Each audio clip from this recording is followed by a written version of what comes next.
আজকে ব্যাপারী সাহেবকে নিয়ে চলে আসলাম লিচু গাছের কাছে একেবারে দেখতে, যে লিচু কতটা বড় হয়েছে না হয়েছে। সো নিজ চোখে এসে দেখে গেলাম গাইজ। সো আজকের ব্লগটা সুন্দর থাকছে, সবাই সাথে থাকো। সো গাইজ এই তো চলে যাচ্ছে আমরা সেই লিচুর বাড়ির দিকে, যে বাগানগুলো আছে। সো সেগুলো আসলে পরিদর্শন করব। এই লিচুর ব্যাপারী নাকি লিচুর বাগান রাখছে, কয়েকটা জায়গায় বেশ কিছু লিচু গাছ রাখছে। সো সেটা আমরা দেখতে যাচ্ছি জুম্মার নামাজের পর গাইজ। তো চলো যাই। এই তো চলে আসলাম ফার্স্ট বাড়িতে। এই বাড়িতে কয়টা গাছ আছে। সো নিচ থেকে দাঁড়িয়ে আসলে বুঝতে পারতেছিলাম না ভাই, তাই বললাম যে উপরে ওঠার রাস্তা আছে। ও বললো চল সিঁড়ি আছে। সো গাইজ সিঁড়ি দিয়ে ছাদে উঠে গেলাম। এখান থেকে গাইজ একেবারে কাছাকাছি দেখা যাচ্ছে জিনিসটা, আসলে বেশ সুন্দর লাগছে। তোমাদেরকে আর একটু জুম করে দেখাই আমি। এই দেখো একেবারে পেকে পেকে গাইজ জুনো হয়ে গেছে গাছে গাইজ। তো তারপর আমি বলতেছিলাম আমাকে সহ শ্যুট নেই, লিচুর সাথে আমি, ব্যাপারটা অন্যরকম যায় না। তো তারপরে গাইজ আমাকে সহ শ্যুটটা নিল।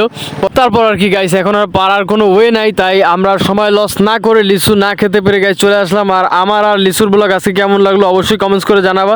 সবাই ভালো থেকো, সুস্থ থেকো, আল্লাহ হাফেজ।